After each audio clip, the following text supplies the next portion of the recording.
Hello, this is Kaya, and we have Lennox, Matthew, Abby, Eric, and Naomi. And we're conducting a survey case study to help OIT develop some initial insights that will help them inform research areas such as the Buff portal advising.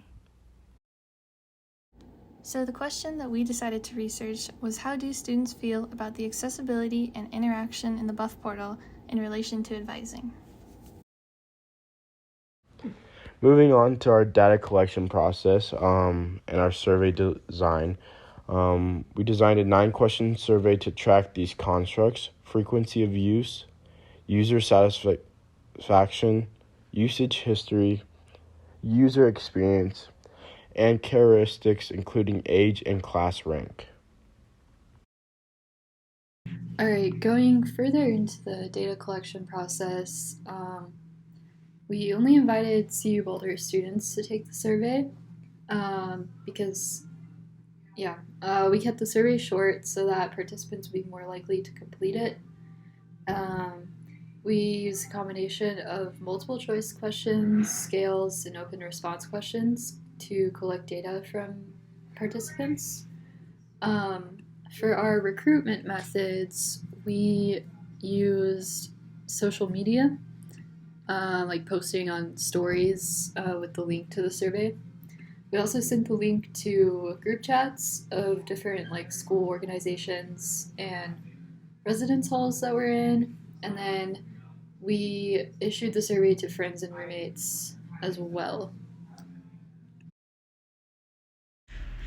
Next was our data analysis process.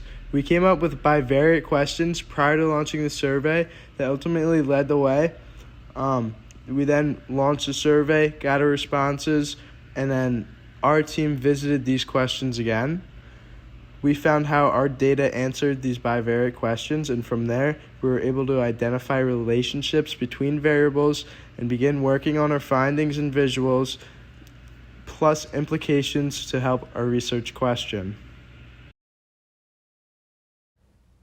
So from collecting all of the data from our 51 participants, we found that accessing the degree audit is the most used feature, with scheduling an appointment being behind just by one participant. Career service is the least accessed feature with only four participants. The majority of our data comes from freshman students' satisfaction with the current way to schedule advising appointments, and how easy it is to navigate through the section is 4 out of 5. 4 out of 5 has 19 counts, and 3 out of 5 has 16 counts from our students' satisfaction. The majority of participants are unaware of the More feature when looking at the Buff portal, and people seem to prefer virtual meetings over in person. Another finding from our analysis is 80.4% of all students surveyed have never used the More Items button before. And this is shocking because the More Items button does provide a lot of information and resources upon clicking. So I'll be talking about some implications that we found from our research. Because most students have never even clicked on the More Items link on the advising section, a potential impact could be asking advisors to inform the student that the More Items link is an option, or maybe the OIT department could move it to a more noticeable location.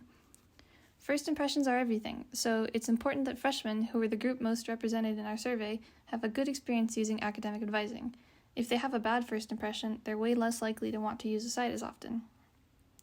We also have some questions that have emerged from our research. The first one was, since career services is the least accessed part of the academic advising, what can we do to make students more informed about what it is? And another one is, what about virtual meetings are more attractive to students when compared to in-person meetings?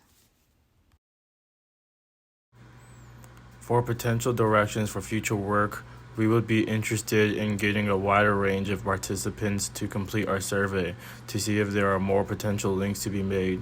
For example, maybe graduate students interact differently with advising than our other survey participants. Also, we would potentially do an interview series with students to see how they would feel advising could be improved and go more in depth when compared to a normal survey.